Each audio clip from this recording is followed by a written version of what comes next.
Onesmo Ole Ngulumo kupitia kwenye ukurasa wake mtandao wa kijamii wa X ameandika haya yafuatayo kuhusiana na chama cha demokrasia na maendeleo Chadema.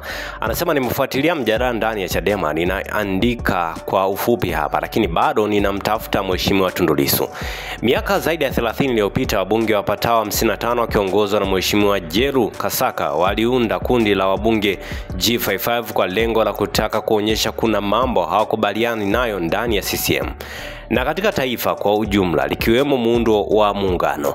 Wakapelekea hoja binafsi bungeni. Baadaye serikali iliunda kamati iliyoongozwa na waziri wa sheria Mzee Sita pamoja na wajumbe wengine wakiwemo Edward Lowassa, Ana Makinda na Seif Katibu.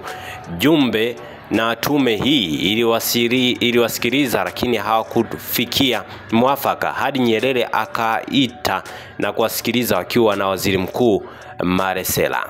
Ushauri wangu, kama enzi za chama kimoja walitoa watu wakatoa maoni yao kwa njia ya kutaka kuwa na hoja binafsi, nadhani kuwepo kwa watu wenye mawazo tofauti ndani ya chama au serikali leo hii ichukuliwe kama ni kukua kwa demokrasia na uhuru wa maoni. Mimi na washauri sana viongozi wa Chadema wa juu, tafuteni nafasi ya kuwasikiliza hawa wanachama wenu. Uongozi bora ni pamoja na kuwa na uwezo wa kutatua changamoto za ndani kwa kuwapa nafasi wenye maoni tofauti na kusikiliza hoja zao. Wengi tunapenda sana kuona utulivu katika vyama vya siasa kwa kuwa ndio njia pekee ambayo Watanzania wanaweza kushiriki uongozi wa nchi. Rafiki zangu Lissu, Heche, Lema na Mnyika, tafuteni namna mkae na G55 yenu. Tupo tayari kusaidia majadiliano haya kati ya uongozi wa chama cha Chadema na G55 kuendeleze utamaduni wa mazungumzo pale tutapotofautiana kimtazamo.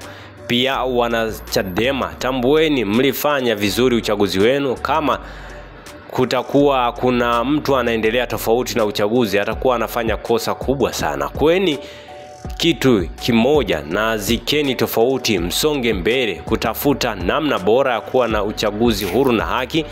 Wengine tulishauri sana hili kabla ya uchaguzi wenu. Watanzania, tujenge utamaduni wa kuheshimu watu wenye mitazamo tofauti na kile unachoamini.